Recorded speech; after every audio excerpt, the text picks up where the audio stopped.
Hello, this is Dr. Radvi, and welcome to the discussion on external commercial borrowings, commonly known as ECBs. Today, we will explore what ECBs are, how they are governed in India, and their significant role in mobilizing resources from international markets. ECBs are borrowings raised by corporates from international markets. They are administered by the Finance Ministry and the Reserve Bank of India under the ECB policy. ECBs provide Indian companies with a crucial access point to the international funding.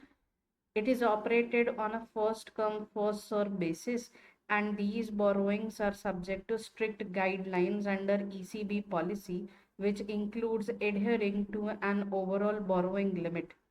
This framework ensures that external borrowings are used effectively while managing potential risks such as foreign exchange and interest rate fluctuations.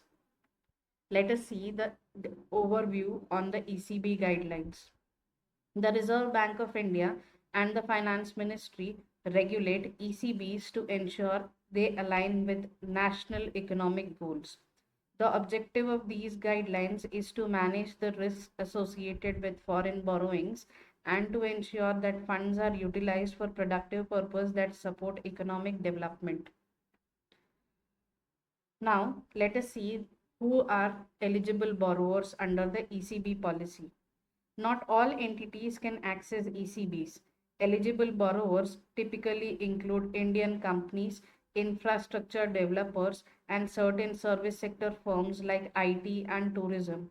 However, sectors such as real estate and stock market investment are restricted from accessing these funds, aligning borrowing with productive economic activities. Now, we will be seeing the eligible lenders. The lenders for ECBs are generally recognized international entities, including foreign banks, international capital markets, and multilateral financial institutions. There are also specific provisions regarding borrowing from related foreign equity holders, ensuring that the lenders meet certain credibility and solvency standards. ECB policy has certain restrictions as to where the funds which are raised can be used. These are known as end use restrictions. ECBs come under stringent end use restrictions to prevent misuse of borrowed funds. Permissible uses include capital expenditure for developing infrastructure, manufacturing sector, and refinancing of existing loans. However, uses in real estate or stock market investment are strictly prohibited, ensuring that the funds serve long-term developmental goals. Compliance plays a very important role in terms of finance, and the financial terms and compliances in case of ECB are that the financial terms of ECBs, such as the minimum maturity period and all-in cost ceilings, are designed to maintain financial discipline and protect the country's financial stability. These terms vary depending on the amount and specific uses of the funds, with infrastructure projects often allowed for longer repayment periods. Now let us see the maturity periods. Minimum maturity periods for amounts up to 50 million US dollars is 3 years. For a larger amount or for companies engaged in specific projects, the minimum maturity period is of 5 years. Long-term borrowings of infrastructure companies are up to 10 years or more. The interest rate and costs are as under. All-in cost ceiling. The ECB guidelines specify a cap on interest rate which is typically linked to benchmark rates such as LIBOR. LIBOR stands for London Interbank Offer Rate. The cost components include interest rate, fees, expenses, and premiums. Let us see the repayment and hedging. Repayment of ECBs must adhere to agreed terms, though premature repayment is allowed with RBI's approval only. Companies are also encouraged to hedge their foreign exchange and interest rate exposures to mitigate risks associated with currency and rate fluctuations, which ensure stable repayment schedules. The reporting requirements are mandatory and important in case of financial activities because these ensure transparencies and compliances. Transparency and compliances are critical in managing ECBs. Borrowers must report all ECB transactions to RBI using prescribed forms and continue to monitor end use of the borrowed funds. This rigorous monitoring and reporting ensures that ECBs are used as intended and comply with all the regulatory requirements. Looking at the process of external commercial borrowings, the process is of 4 steps. The very first step is eligibility and application. Then there is choosing the route, namely automatic or approval. Then there is documentation and compliance. And lastly, there is utilization and reporting. Let us see them one by one. First, the company has to determine if the borrowing entity, which is the one who is issuing an ECB, is eligible under the ECB guidelines which are set by RBI. This includes finding out whether they fall under the eligible sectors and whether the purpose for which they are raising the funds is included in the ECB guidelines.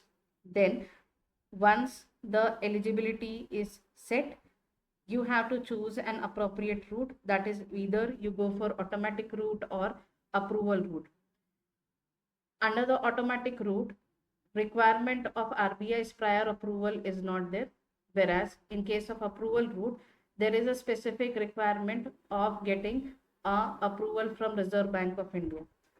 Then you have to prepare and submit necessary documentation such as loan agreement and ECB application forms to the Reserve Bank of India through an authorized dealer bank.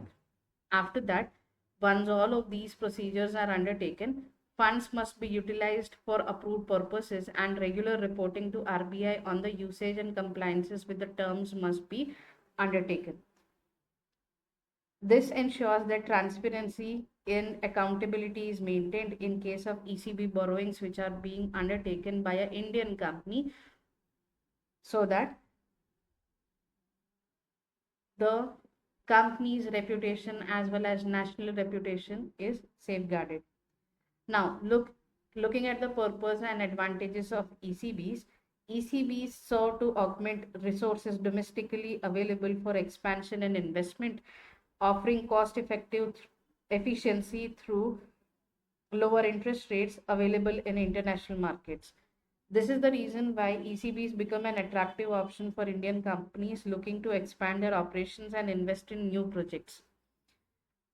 The risk management in ECB includes two different types of risk, mainly. The first one is interest rate risk and the second one is forex risk. Effective risk management is essential when dealing with ECBs. Companies must mitigate interest rate risk and foreign exchange risk to prevent defaults, which can increase the risk premium for subsequent borrowers from India and potentially elevate the borrowing cost. As a result, in case if a company is raising funds through ECBs, it is very important that they maintain or they balance and manage their interest rate risk and foreign exchange risk. Few of the examples of notable ECB issuances include the very first one of Reliance Petroleum. It was done in 1996 and they raised 125 million US dollars without any financial guarantee. And the next one is Global Telesystems, which issued its first ECB at floating rate for 60 million Swiss francs. And further, in 2005, SIDB raised 20 million US dollars for 38 years, and it is one of the largest tenure ECBs in India. Such issuances demonstrate the flexibility and potential of ECBs in funding large-scale corporate ventures. The components of ECB external debt includes external assistance, buyer's credit, supplier's credit, NRA deposits, short-term credit, and rupee debt. India's external debt includes various components which have been outlined just now, such as, again, buyer's credit, supplier's credit, and NRA deposits. ECB forms a significant part of this external debt, consisting of commercial loans with a minimum average maturity of 3 years, providing a structured and regulated framework for international borrowings. As we conclude our discussion on external commercial borrowings, it is very clear that ECBs play a vital role in India's economic development by providing access to international capital markets. These borrowings help meet the large-scale funding requirements of Indian corporations, enabling them to expand operations, invest in infrastructure, and foster growth in various sectors. While ECBs offer certain benefits like lower interest rates and access to vast amounts of capital, they also come with their set of challenges, including regulatory compliance and risk management.